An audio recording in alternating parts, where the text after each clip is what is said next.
Значи, чест и задоволство е да се биде гости на тука, верувам, од ваша страна во нашиот град, а уште повеќе моја чест и задоволство се надевам и на организаторот што имаме вас за наши гости на оваа 32 колонија. Може би оваа ликовна колонија има најдолги корени од сите оние културни настани кои што ги имаме во Крија Поланка, затоа што во последно време има низа на други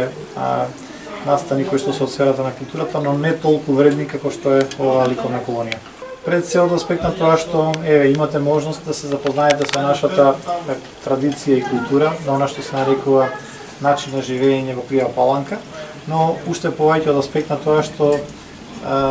ваши дела остануваат траен влог во нашата локална заедница. Со тоа на некој начин останувате вечно вткаени во она што се нарекува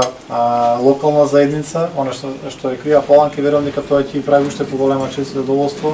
да бидете наши гости на некој од следните ликовни колонии.